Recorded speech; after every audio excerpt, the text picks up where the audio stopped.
I recently came across a tweet by a guy called Tim Schreiber that said, "I've written over 10k tweets in 5 months. Think it was luck? Think again." Now I thought this was quite an interesting tweet, but not for the reasons you might think. This guy wrote 10.7 thousand tweets and has a bit over 2,188 followers, which means he wrote roughly 4.89 tweets to get 1 follower. So at first I thought, well, that sucks. To me, that seemed like slow growth, right? I mean, almost 5 tweets to only get 1 follower? Come on. But being the analytically driven dude that I am, I didn't believe my gut feeling and did some research instead.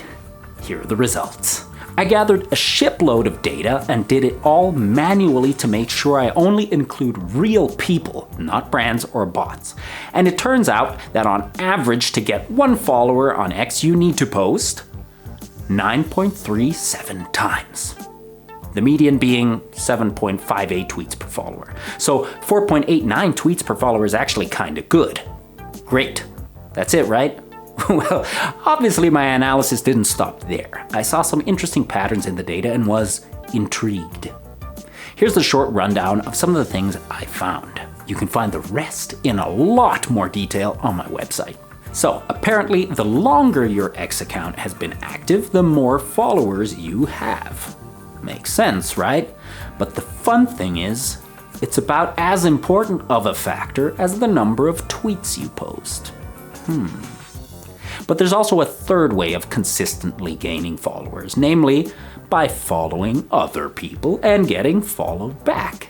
Yeah, apparently the more people you follow, the more will follow you. What? Follow for follow works? Shocking. And it's almost as powerful a tactic as posting and just letting your account sit.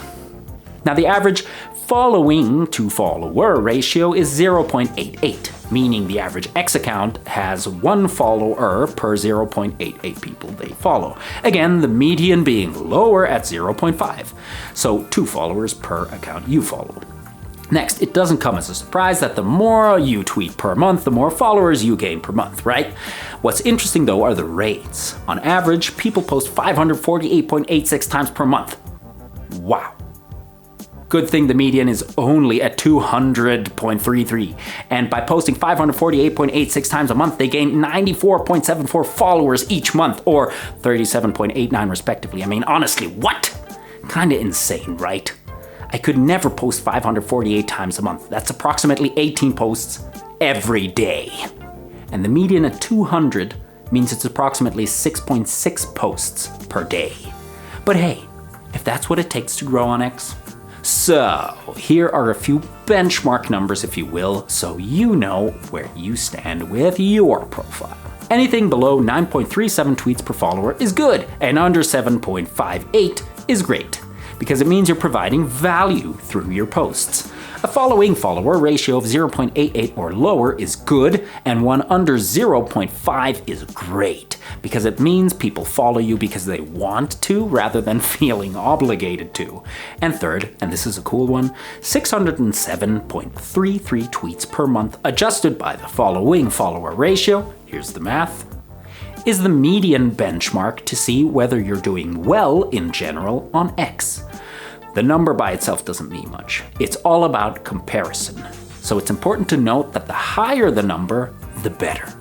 The average is at 2,823.33 because there are quite a few accounts that are doing their jobs really well. If your TMFF, that's what I call this metric, is under 200, you're either lazy, scammy, or you don't provide enough value. And if you're above 607, you're doing great. And again, I have so much more data analyzed and published through my blog post on my website. Go check it out if you're interested, the link's in the description. And don't forget to leave me a follow because I post a lot of marketing related content from my over 4.5 years of being a head of marketing for one of the largest flooring companies in Switzerland.